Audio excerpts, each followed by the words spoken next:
मित्रों नमस्कार, मैं हूं राकेश कुमार। आप देख रहे हैं मताभिमत। मित्रों, सर्वे को लेकर सरकार बहुत संजीदा है, जैसा मैंने पहले भी कहा। अब आप देख रहे होंगे कि जो राजस्व एवं भूमि सुधार मंत्री हैं वो लगातार विभिन्न जिलों का भ्रमण कर रहे हैं। पहले भी उन्होंने घोषणा भी की थी कि अब वो स्वयं रैयतों से मिलेंगे, लेकिन सर्वे में एक बड़ा पेंच आ रहा है, उसको भी बताएंगे। लेकिन उसके पहले बता दें कि 1 जून से एक समर्पित कॉल सेंटर शुरू हो रहा है और यह कॉल सेंटर पर आप अपनी शिकायतों को सीधे ऊपर तक पहुंचा सकेंगे। उसी तरह आपको याद होगा कि 8 मई से ऑनलाइन कंप्लेंट मैनेजमेंट सिस्टम भी चालू किया गया है, जिसमें ऑनलाइन जो आप शिकायत करेंगे, जो अपना कंप्लेन करेंगे, वो तो कंप्लेन होगा ही, उसका निस्तारण होगा और उस आपके कंप्लेन पर किस तरह की कार्रवाई हो रही है, क्या हो रहा है, यह घर बैठे आप देख भी सकेंगे। तो इन सारे चीज़ों की व्यवस्था की जा रही है और ये इसलिए कि रैयतों को असुविधा नहीं हो, उनका काम हो सके। लेकिन जो मंत्री महोदय घूम रहे हैं उसमें जो चीज़ें सामने आ रही है वो सबसे महत्वपूर्ण ये है कि दाखिल खारिज का मामला अटका हुआ है भयानक रूप से, और परिमार्जन प्लस पर जो सुधार के लिए चीज़ें दी गई हैं वो बुरी तरह प्रभावित है। मतलब उसमें जिस गति से काम होना चाहिए वो गति से काम नहीं हो रहा है। इसको लेकर आपने देखा भी होगा कि बाज़ाब्ता जो जिलों का भ्रमण कर रहा है मंत्री महोदय, तो उन्होंने बाज़ाब्ता बताया कि लगभग पिछले वित्तीय वर्ष में, मतलब 2024-25 में लगभग 153 अधिकारियों की पहचान की गई थी जो सही ढंग से काम नहीं कर रहे थे, कहीं ना कहीं काम के प्रति लापरवाह थे और उन पर कार्रवाई हुई थी। उसी तरह अगर 2025-26 मतलब इस वर्ष की बात करें, इस वित्तीय वर्ष की, तो महज 2 माह में लगभग 50 अधिकारियों की पहचान की गई है और उन पर प्रशासनिक कार्रवाइयाँ की गई है। मतलब कि किस तरह सुधार हो, इसके लिए पदाधिकारियों पर लगातार प्रेशर बन रहा है, प्रेशर बनाया जा रहा है। अब ये जो कॉल सेंटर है उसके माध्यम से जो आप शिकायत करेंगे उसको प्राथमिकता से उसका निस्तारण किया जाएगा, मूल में यही मामला है। दूसरी बात कि ये जो कंप्लेंट मैनेजमेंट है, हमने आपको बताया भी कि उस पर जो आप कंप्लेन करेंगे, जो शिकायत करेंगे, उस पर कार्रवाई होगी और कार्रवाई आप घर बैठे उस पर देख सकेंगे कि उस कार्रवाई में आपका कागज़ कहाँ गया, किसके पास रुका हुआ है, कहाँ फंसा हुआ है, ये सारी चीज़ें आपको दिखाई देंगी। ये इसलिए किया गया है कि इससे विभागीय जवाबदेही को तय किया जा सके कि कहाँ से गड़बड़ी हो रही है। दूसरी बात कि लोग अपने जिम्मेवारी को समझें, विभाग के पदाधिकारी कर्मचारी अपने जिम्मेवारी को समझें। दूसरी बात है कि जब ये चीज़ पारदर्शी होंगी, आपको दिखेगा कि कहाँ क्या हो रहा है, उस स्थिति में आपका मोचन, आपका शोषण कम होगा, नहीं होगा, या यूँ कहें कि भ्रष्टाचार पर कहीं ना कहीं अंकुश लगेगा। लेकिन मेन मुद्दा यह है कि सर्वे होगा कैसे। आपको याद होगा पिछले वीडियो में हमने बताया था, पिछले कई वीडियो में ये चर्चा मैं लगातार करता रहा हूँ कि सर्वे हो रहा है, सारी चीज़ें चल रही हैं। आपको ये हमने परसों भी बताया था कि ETS मशीन आ गई और सोमवार से उस पर भी काम शुरू होने जा रहा है। हैदराबाद से विशेषज्ञ चले आए हैं। अब मौजों का सीमांकन किया जाएगा और उसके बाद फिर कार्रवाई आगे बढ़ेगी। मतलब उसके बाद ज़मीन की मापी शुरू हो जाएगी, चूँकि मशीनें आ गई हैं। लेकिन जब व्यवहार में अब लोग उतर रहे हैं तो वही बात सामने आई है जिसकी शंका हमने कई वीडियो में किया है कि सर्वे तब तक पूरा नहीं हो सकता है, पहली बात, जब तक सारे लोगों को दस्तावेज उपलब्ध नहीं हो जाए जिससे वो अपनी मलकियत साबित करें, पहली बात।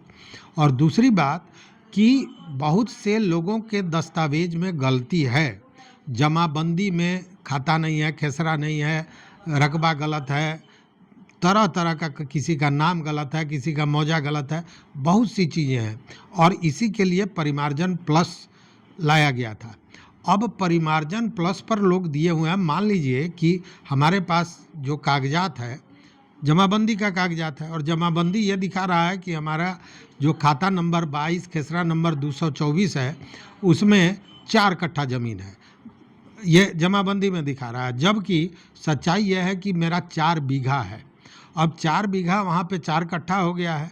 अब इसको सुधरवाना है परिमार्जन प्लस में, वहाँ से सुधार नहीं हुआ। अब ये परेशानी हो रही है कि सर्वे टीम कैसे उस चीज़ को दुरुस्त करेगी, चूँकि उसको तो कागज़ देकर दुरुस्त करना है, पहली बात। दूसरी बात कि वह व्यक्ति जिसका 4 बीघा से 4 कट्ठा हो गया है वो इसके लिए तैयार होगा क्या, तो वहाँ विरोध होगा। तो ये एक बड़ी समस्या है। और उसके अलावा दस्तावेज़ों की कमी है। अब लोगों का ये कहना है कि ठीक है मेरे पास दस्तावेज नहीं है तो सरकार के पास तो होना चाहिए, सरकार क्यों नहीं उपलब्ध करा रही है। ये तमाम तरह की बातें आ रही हैं और इससे जो जगह पर, जो ज़मीन पर जाके काम कर रहा है जो सर्वे कर्मी, उसके लिए भारी परेशानी का सामना करना पड़ रहा है। और इसको लेकर इन लोगों ने बाज़ाब्ता त्राहिमाम संदेश भी एक तरह से कहें कि भेजा है, चूँकि बार बार मंत्री महोदय ये कहते हैं कि अगर कोई प्रॉब्लम होता है, कोई समस्या आती है तो तुरंत बताइए, उसका समाधान होगा। लेकिन इसका समाधान क्या होगा? इसका समाधान तो ये है कि सारी जो शिकायतें हैं उसका निस्तारण हो। जो इतने दिनों से, हालांकि विभाग अपने तरफ से पूरा प्रयास कर रहा है, इसमें कहीं शक नहीं है, बावजूद जो रिजल्ट आना चाहिए वो नहीं है। हजारों हजार की संख्या में परिमार्जन प्लस में शिकायतें पड़ी हुई हैं जो सही नहीं हुआ। जबकि मैं आपको भीतर की बात बताऊं, परिमार्जन प्लस में जितनी शिकायतें हैं उसकी दुगुनी शिकायतें ऐसी हैं जो परिमार्जन प्लस पर लोगों ने दिया ही नहीं है। मैं केवल एक गांव का हमने सर्वे किया अपने से, तो ये पता चला कि उस गांव में 20-22 लोग ऐसे हैं जिन्होंने परिमार्जन प्लस पर दिया है अपने कागजात को दुरुस्त करने के लिए, जबकि उस गांव में कम से कम 100 आदमी ऐसे हैं जिनके दस्तावेजों में गड़बड़ी है लेकिन उन्होंने नहीं दिया है परिमार्जन प्लस पर। उनका ये कहना है कि जब सर्वे वाला आएगा तब हम लोग देखेंगे जो क्या करता है, जब हमारी ज़मीन है तो कैसे कोई ले लेगा, इस तरह की बात आती है। दूसरी एक और प्रॉब्लम है ग्रामीण क्षेत्र में, जहाँ पे शिक्षा का अभाव है, छोटे काश्तकार हैं, उनके ज़मीन पर कोई जा भी रहा है ना नापी के लिए तो वो उसका विरोध कर रहा है। उनको लगता है जैसे सरकार उनका ज़मीन छीन लेगी। तो यह भी भ्रम जो है वो कहीं ना कहीं सर्वे में बड़ा कष्टकारक है, सर्वे वालों के लिए परेशानी है। और जहाँ भी थोड़ा विरोध हो रहा है वहाँ सर्वे कर्मियों को ज़्यादा परेशानी हो रही है। उसका एक कारण यह भी है कि सर्वे करने के पूर्व जो अमीनों की बहाली हुई उसमें महिलाओं की संख्या बहुत है। अब जो महिलाएं हैं, जो अमीन हैं, जो जगह ज़मीन पर पहुंचती हैं और वहाँ कोई भी विरोध होता है तो वो उसको झेल नहीं पाती हैं, उनको भी अपनी बाध्यताएं हैं। तो इसको लेकर भी प्रॉब्लम है। एक प्रॉब्लम और सामने आने की संभावना है और आ भी रही है, और वो ये है कि जहाँ एक ज़मीन पर 2 दावेदार हैं, किसी भी कारण से, भले वो बंटवारा को लेकर हो या एक ज़मीन को 2 आदमी को बेच दिया गया उसको लेकर हो, किसी भी तरह से हो, लेकिन वहाँ जब दोनों पक्ष ज़मीन पर एक साथ आमने सामने खड़े हो जा रहे हैं तो वहाँ सर्वे कर्मियों के लिए परेशानी हो जाता है। एक मैंने दूसरे तरह से कहें कि लॉ एंड ऑर्डर का मामला बन जा रहा है।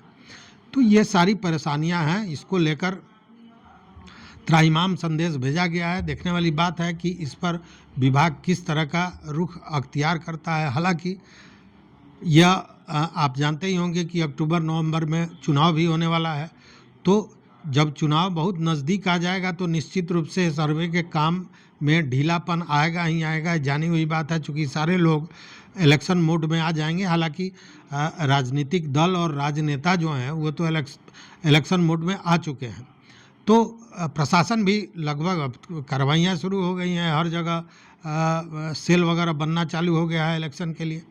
तो कहीं ना कहीं वहाँ धीमा होगा निश्चित रूप से, लेकिन नीतीश कुमार का ये बहुत बड़ा सपना है सर्वे कराना, और नीतीश कुमार चाह रहे थे ये कि चुनाव के पहले कुछ इस तरह का खाका बन जाए कि वो इस सर्वे के मामले को कहीं ना कहीं राजनीति मुद्दा बनाते हुए उसका लाभ ले सकें, लेकिन स्थितियां कुछ वैसी दिख नहीं रही हैं। हालांकि अब इस सारे मैटर पर मुख्यमंत्री से लेकर और मंत्री तक क्या फैसला लेते हैं ये बड़ा अहम होगा।